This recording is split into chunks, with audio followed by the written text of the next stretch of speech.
Well, you might say that we have enough laws and we're swimming in them, and of course they're good enough to deal with us. Sometimes there are some amendments that are needed to sort of streamline issues. And in this case, I would want to ask, we see what Punguza Mizigo proposes in terms of the presidency, you know, a 7 term, or 7 years, of course, yeah, or one term, 7 years.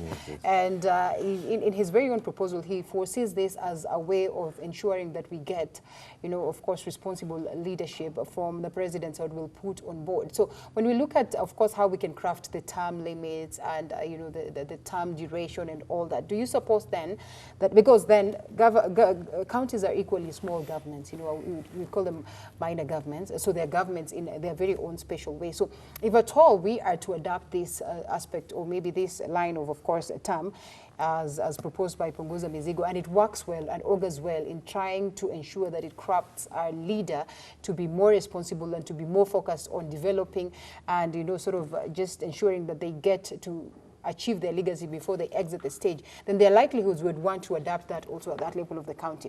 Do you suppose then this extension of term limits, reduction of course, the term limits, and, you know, just twisting and playing around with the terms would be an answer to ensuring that we get proper leadership? Or maybe good figures that, okay, in as much as maybe you might be a crafty leader, then the laws on ground or maybe your terms sort of coin you to a level whereby you have to abide by that. Julius Caesar, one of the best known leaders in the world, ruled for 2 years. And he conquered the known world. Yeah.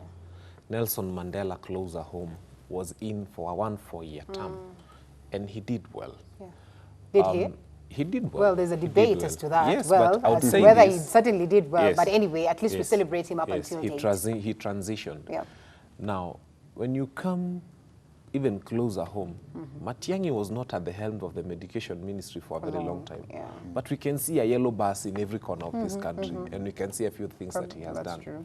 A 1 7-year president basically tells me, I'm guaranteed of this term. So I'll fight for it. And once I'm there, it's a fattening camp. I have 7 years of state luxury. I can choose to do nothing. My term is going to be there for 7 years. I'm not going for another one. I have seen people who have that attitude, even they become MCAs elected. They're saying, ni term moja. Yeah. They go back to their wards with tinted cars, rolled windows. They never attend even a matanga. Wanasema hii kazi ni kujipanga. Unafanya term moja, unaachia mwingine. Now that's the kind of mentality we do not want in this country. I think first and foremost, we probably need a kind of a bureau that takes care of who actually does go into a ballot.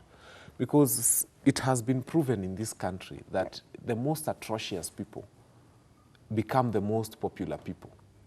And when they become the most popular people, they win elections. So we need to have, like now the ethics and anti-corruption, ethics making sure that somebody of a specific type of character does not even find their way to the ballot paper. Exactly. Because if they find their way to the ballot paper, for sure, there will be, I mean, we saw somebody boxing gates, sleeping on tarmac, doing all sorts of things, climbing gates, and today he's our governor.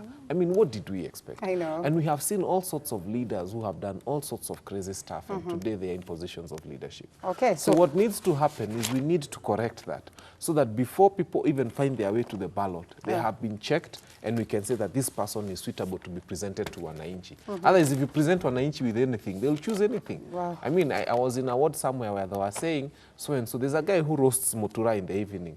They said he's so social, he's so nice. He does his motura so well. So they're planning to make him MCA of that area. Right. So I was asking them why. They said because anajua kuongea na watu na motura yake ni tamu. So now, that person So has the electorate failed? In a way? In a very big way. Okay. Yeah, in a very I big agree. way. They are really Because they are right now, they are MCAs who could not read their oath of office. Oath of office. Instead of saying I, they were saying one. And then now that person is supposed to read bills that amount in billions of shillings. And the doctors today, it's very unfortunate. They go to school for those years. And then they attend, you know, it takes a lot to be a doctor. Yeah. And then the person determining your salary now, the person's, because health is devolved. Yes. The person determining how much a doctor is paid is this guy who could not read his oath of office. Okay. So then you ask, what is wrong at counties? Why are counties not running properly? But if a guy cannot read the oath of office, if a guy cannot read Taifa Leo newspaper, how do you expect that guy to debate effectively on a motion that talks about billions of shillings? And how is that person going to pay a doctor who went to campus for those many years? Okay, certainly, of course, a big question as to the role of the electorate in this. Reminds me of what we've been treated to, of course, over the week by Sonko and Millie. And somebody here says that they owe us an apology for not living up to their titles. And, you know, sometimes, yes, someone could be qualified, but equally, the things that they do while in office, you know, sort of beats logic and, in a way, puts a lot of questions on their, credibility and also, of course, integrity in a way. So, of course, we're not going to discuss that, but then again, it was quite unfortunate to witness this. But just coming to this aspect of... I think I needed to comment on that. You wanted to react to this. Especially okay, react to this. To the electorates. To what he was saying, the electorate, the role of the electorate. You know, the problem we have with the electorates is when you go to them and tell them, I want to represent you in parliament, I want to make sure that the CDF, all those are actually spent the way they should be. The first thing they will tell you, how much do you have to offer? To pay, there is a way they kill us. Yeah, it's all about, it's money, yes.